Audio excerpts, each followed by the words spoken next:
जैसा कि दोस्तों यूपी टीजीटी बायोलॉजी 2016 के पेपर 31 जुलाई 2021 को कंप्लीट हुए हैं। यदि पेपर को एनालाइज किया जाए तो टीजीटी के लेवल पर जो पेपर थे इजी तो नहीं थे, हाँ मॉडरेट टू हार्ड थे।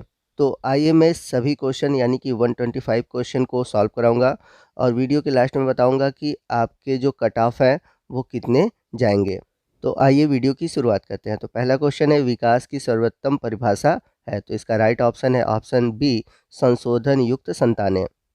क्वेश्चन नंबर 2 है, खाद्य जाल में लकड़बग्घा तथा गिद्ध होते हैं। तो इसका राइट ऑप्शन है ऑप्शन बी, परभक्षी यानी कि प्रीडेटर्स। क्वेश्चन नंबर 3 है, समीकरण लैक्टेट, एलानीन, ग्लिसरॉल, ग्लूकोज निम्नलिखित में क्या दर्शाता है। तो आपका राइट ऑप्शन है ऑप्शन सी, ग्लूकोनियोजिनेसिस। क्वेश्चन नंबर 4 है, स्केरिस के लार्वा में प्रथम तथा अंतिम निर्मोचन होता है। राइट ऑप्शन है ऑप्शन डी, आंत में। क्वेश्चन नंबर 5 है, निम्न में से किसमें सामाजिक जीवन के शुरुआती साक्ष्य प्रमाण पाए जाते हैं। तो आपका राइट ऑप्शन है ऑप्शन बी, निएंडरथल मानव। क्वेश्चन नंबर 6 है, निम्न में से कौन सा अवशेषी अंग नहीं है। तो राइट ऑप्शन है ऑप्शन डी, अस्थियां। क्वेश्चन नंबर 7 है, निम्न जंतुओं में से किसमें आहार नलिका नहीं होती। तो आपका राइट ऑप्शन है option D, Taenia. Question number 8 है, कैम पौधे रात में उत्पन्न करते हैं। तो आपका राइट ऑप्शन है option C, malic acid. Question number 9 है, अर्ध गुणसूत्र जो विभाजित किंतु अपृथक सूत्र केंद्र द्वारा आपस में जुड़े रहते हैं कहलाते हैं। तो आपका राइट ऑप्शन है ऑप्शन सी, युगली यानी कि बाइवेलेंट। क्वेश्चन नंबर 10 है, दोमट मिट्टी में मृदा कण का अनुपात होता है। तो यहाँ पर आपके जो राइट ऑप्शन है ऑप्शन बी है, 70% रेत, 30% मृतिका या सिल्ट या फिर दोनों। क्वेश्चन नंबर 11 है, निम्नलिखित में से किसको उड़ने वाली मछली कहा जाता है। तो आपका राइट ऑप्शन है option D, Exocoetus. Question number 12 है, which of the following animal exhibit retrogressive metamorphosis. तो इस क्वेश्चन का जो राइट ऑप्शन है ऑप्शन बी है, हर्डमानिया। क्वेश्चन नंबर 13 है, which type of joint are found in the pectoral and pelvic girdle of frog from the following. तो इसका right option है option D, ball and socket यानी कि कंदुक और socket. Question number 14 है, निम्नलिखित में से किसकी उपस्थिति के कारण फेरिटिमा का रक्त लाल होता है। The blood of Pheretima is red due to the presence of. तो आपका राइट ऑप्शन है ऑप्शन बी, पिगमेंट सेल यानी कि वर्णक कोशिकाएं। क्वेश्चन नंबर 15 है, जीनोफोर नाम है। तो इसका जो राइट ऑप्शन है ऑप्शन बी है, DNA of bacteria. Question number 16 है, इलेटर्स ऑफ मार्केंसिया आर यानी कि मार्केंसिया के इलेटर्स होते हैं। तो आपका राइट ऑप्शन है ऑप्शन बी, द्विगुणित एवं आर्द्रता ग्राही यानी कि diploid and hygroscopic. Question number 17 है, डार्विन द्वारा जातियों का उद्भव में स्पर्धा के विचार को निम्न में से कहाँ से लिया गया था। तो आपका राइट ऑप्शन है option B, H Spencer. Question number 18 है, मेढक में विदलन होता है। Cleavage in frog is. तो मेढक में होलोब्लास्टिक और अनइक्वल प्रकार का क्लीवेज होता है। तो आपका राइट ऑप्शन है ऑप्शन बी। चलते हैं अगले क्वेश्चन की ओर। क्वेश्चन नंबर 19 है, पौधों द्वारा अवशोषित मृदा के जल को कहते हैं। तो आपका राइट ऑप्शन है ऑप्शन ए, केसॉर्ड। क्वेश्चन नंबर 20 है, भारत में गेहूं के अतुआ रोग के वार्षिक पुनरावृत्ति का किसने वर्णन किया था। Who describe the annual recurrence of rust of wheat in India. तो इस क्वेश्चन का जो राइट ऑप्शन है ऑप्शन बी है, केसी मेहता। क्वेश्चन नंबर 21 है, प्लेकिया अवस्था के जीवन चक्र में मिलता है यानी कि प्लेकिया अवस्था किसके जीवन चक्र में मिलता है। तो इस क्वेश्चन का राइट ऑप्शन है ऑप्शन बी, वॉलवॉक्स। अगला क्वेश्चन भी फिल द ब्लैंक है, राइजोफोर में मिलता है यानी कि राइजोफोर किस में मिलता है। तो आपका राइट ऑप्शन है ऑप्शन डी, सेलेजनेला। क्वेश्चन नंबर 23 है, ग्लाइकोलाइसिस के संबंध में क्या सही नहीं है। तो इसका जो राइट ऑप्शन है ऑप्शन ए है, occurs only in aerobic organism.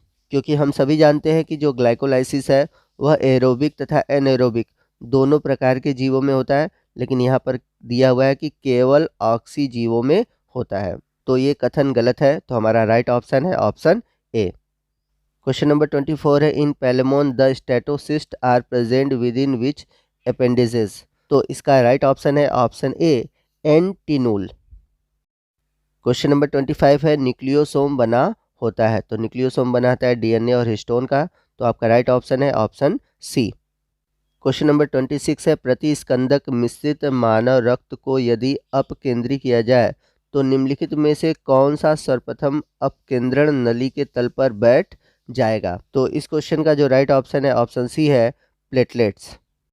Question number 27 है बेंथम हुकर का कोहार्ट आज के समकक्ष है। The cohort of Bentham Hooker is equivalent to present day. तो इस क्वेश्चन का जो राइट ऑप्शन है ऑप्शन बी है ऑर्डर। चलते हैं अगले क्वेश्चन की ओर। तो अगला क्वेश्चन फिल द ब्लैंक है।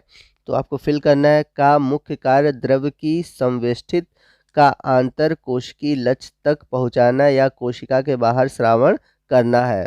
तो इस क्वेश्चन का जो राइट ऑप्शन है ऑप्शन बी है गोल्जी ऑपरेटस यानी कि गाल्जी काय। क्वेश्चन नंबर 29 हीमोग्लोबिन का वक्र होता है। Dissociation curve of haemoglobin is. तो आपने देखा होगा कि जो हीमोग्लोबिन का वियोजन वक्र है कुछ इस प्रकार से होता है और इस प्रकार के वक्र को हम बोलते हैं सिग्मॉइड। तो आपका राइट ऑप्शन है ऑप्शन डी। क्वेश्चन नंबर 30 है ctenidium of Unio are which type. तो इस क्वेश्चन का राइट ऑप्शन है ऑप्शन बी फिलीब्रैंक। अगला है इंडोथीलियम इससे संबंधित है।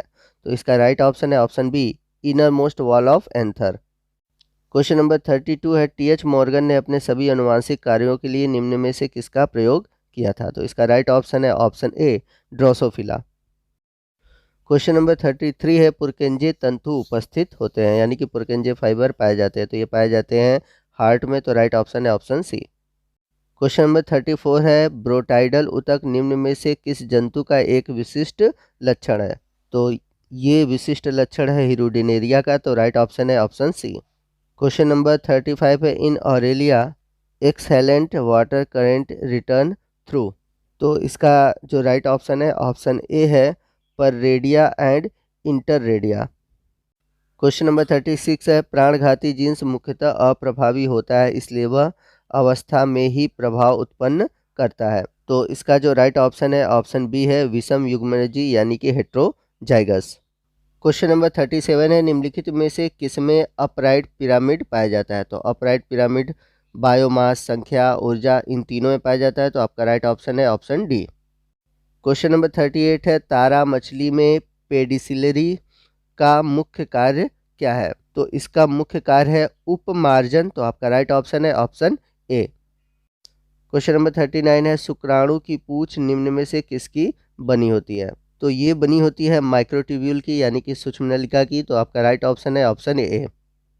क्वेश्चन नंबर 40 है निम्नलिखित में से कौन सा निम्नकरणीय प्रदूषक है। Which of the following is a degradable pollutants. तो आपका राइट ऑप्शन है ऑप्शन डी घरेलू मलजल यानी कि डोमेस्टिक सीवेज।